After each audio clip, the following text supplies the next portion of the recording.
Begitu Tama melihat Rika seperti ini, dia tahu Rika pasti meminta sesuatu darinya. Pantas saja dia berinisiatif untuk peduli padanya hari ini. Jadi dia bertanya, "Bu, jika ada yang ingin ibu katakan, katakan saja padaku." Rika ragu-ragu dan berkata, Ibu agak tegang akhir-akhir ini. Kamu harus pergi lagi kali ini. Ibu khawatir tentang apa yang mungkin terjadi. Tidak ada uang di sini, dan aku harus mengganggumu dan Alena. Jadi maksud ibu adalah, apa menurutmu kamu bisa meninggalkan lebih banyak uang untuk ibu sebelum kamu pergi? Chandra memutar matanya ke arah Rika dan berkata dengan nada menghina, "Rika, aku tahu kamu, seekor musang, tidak punya niat baik memberikan ucapan selamat tahun baru pada menantumu itu, sekarang kamu malah ingin meminta uang pada Tama." Rika sepertinya telah diinjak dan dikutuk dengan marah. "Chandra, aku ingin sejumlah uang dari menantuku yang baik, apa hubungannya denganmu?" Chandra berkata dengan marah, "Kamu punya tangan dan kaki, tapi kamu tidak bisa menghasilkan uang sendiri jika kamu tidak punya uang. Lihat aku, sekarang di Asosiasi Kaligrafi dan Lukisan. Gaji bulananku ditambah subsidi tidak kurang dari 10 atau 20 juta. Rika memarahi, "Bah, hanya saja, jangan katakan itu Asosiasi Kaligrafi dan Lukisan seperti apa kau? Jika menantu laki-lakimu yang baik tidak membantumu, kamu pasti sudah diusir." "Itu omong kosong." Chandra tersipu dan ingin melindungi harga dirinya. Melihat mereka berdua kepanasan dan hampir tersedak lagi, Tama dengan cepat menyela, "Ayah, Ibu, tolong berhenti marah satu sama lain. Saat aku keluar, hanya kalian berdua yang ada di rumah. Kalian akan terus bertengkar sepanjang hari. Aku tidak bisa merasa nyaman di luar." Rika mendengus, "Aku tidak mau repot-repot memperhatikannya kecuali dia mencari masalah." Tama mengangguk, dia tahu karakter Rika. Dia bisa bertingkah seperti monster saat dia punya uang, dan dia bisa bertingkah seperti monster saat dia tidak punya uang. Dia adalah iblis, tapi paling tidak, ketika dia kaya, dia pasti tidak akan bisa menjadi iblis jika dia adalah iblis. Jadi, dia berkata dengan riang, "Bu, uang bukanlah masalah besar. Kalau gitu, aku akan mentransfer 100 juta ke kartumu sebentar lagi. Dan ibu dapat membelanjakannya sesuka ibu selama waktu ini." Rika mendengar kata-kata ini, mata seluruh orang itu tiba-tiba terbuka lebar, dan dia begitu gembira hingga bibirnya bergetar, dan dia bertanya dengan suara terbata-bata, "Menantu yang baik, apa yang kamu katakan, apa itu benar? Apa kamu benar-benar memberi ibu uang 100 juta? Tentu saja itu benar." Tama mengangguk, tapi berkata dengan nada serius, "Tapi aku hanya punya satu permintaan. Ibu tidak boleh bertengkar dengan ayah selama beberapa hari aku pergi." Rika menepuk dadanya tanpa ragu dan berkata, "Jangan khawatir, menantu yang baik, ibu tidak akan pernah bertengkar dengannya. Kalau kamu kasih ibu 100 juta, ibu tidak akan ada di rumah kecuali ibu kembali tidur. Bahkan jika dia ingin bertengkar denganku, aku tidak akan memberinya kesempatan." Chandra merasa iri sekaligus cemburu saat mendengar Tama sebenarnya ingin memberi Rika 100 juta. Meski mendapat penghasilan dari Asosiasi Kaligrafi dan Lukisan, penghasilan kecil itu tidak cukup baginya. Dia sendiri adalah wakil presiden eksekutif, dan dia sering menerima bantuan di asosiasi.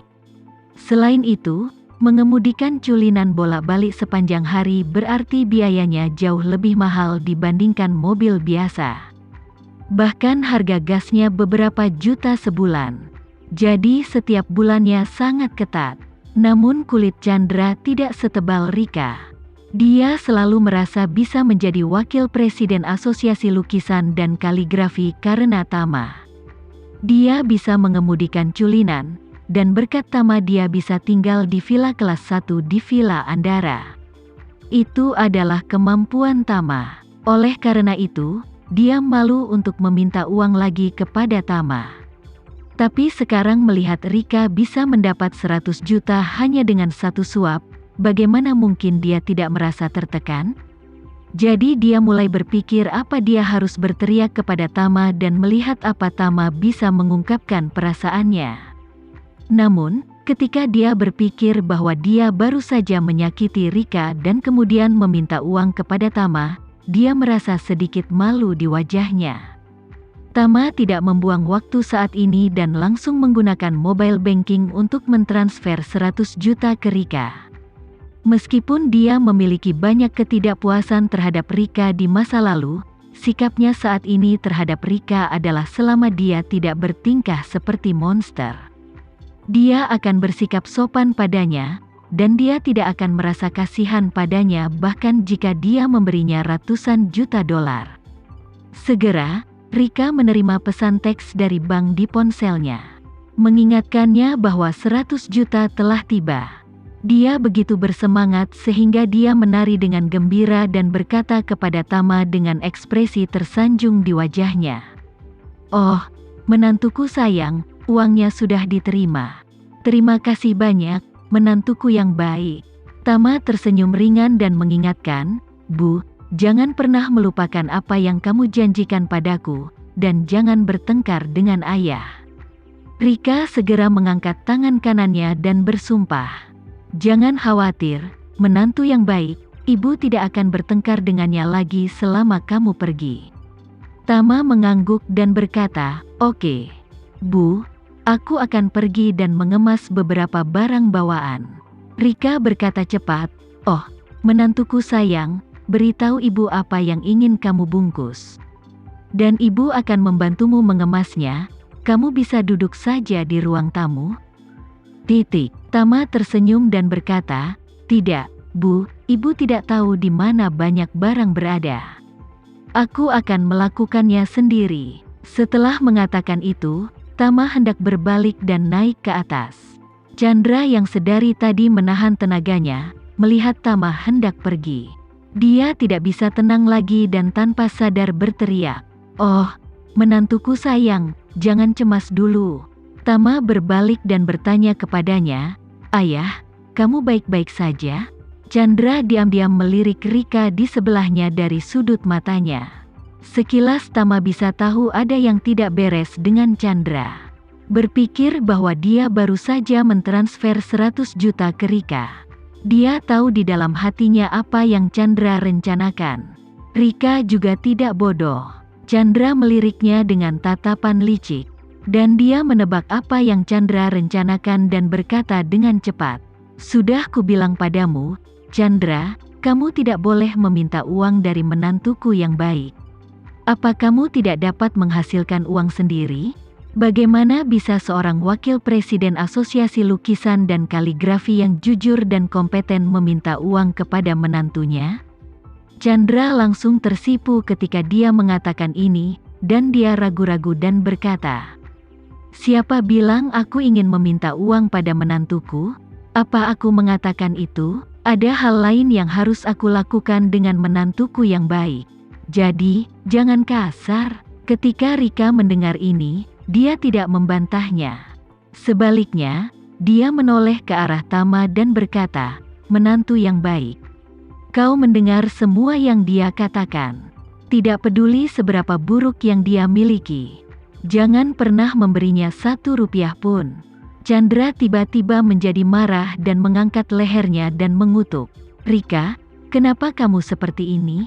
Kamu tidak bisa berhenti membicarakan uang berulang kali kan?" Rika sengaja menggelengkan kepalanya dan tersenyum main-main dan berkata, "Apa masalahnya? Karena kamu tidak meminta uang kepada menantu yang baik.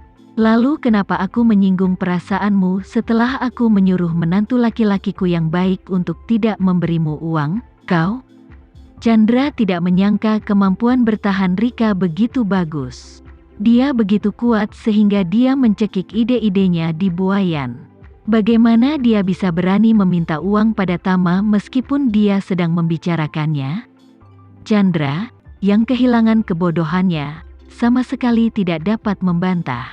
Dan hanya bisa berkata dengan marah, Aku tidak ingin meminta uang kepada menantuku yang baik. Aku hanya ingin memberitahu menantu laki-lakiku yang baik untuk memperhatikan keselamatan saat keluar. Rika sengaja berpura-pura sombong. Dia menghela nafas lega, dan sambil membelai dadanya dengan kedua telapak tangannya secara bergantian. Dia berkata dengan rasa takut yang berkepanjangan, "Oh, Chandra, kamu benar-benar membuatku takut setengah mati. Kupikir kau begitu tidak tahu malu sehingga kau menginginkan menantu laki-lakimu demi uang. Tidak mudah bagi menantuku yang baik untuk menghasilkan uang. Kamu adalah orang yang cakap, jadi sebaiknya kamu tidak menghabiskan uang orang lain."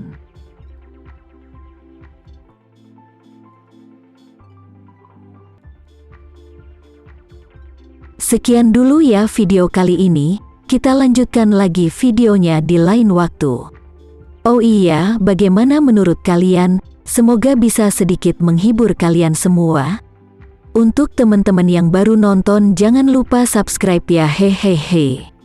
Dan kalau teman-teman ada yang ingin gabung langganan, bisa langsung gabung saja untuk dapat fitur yang menarik dan sedikit membantu Mimin.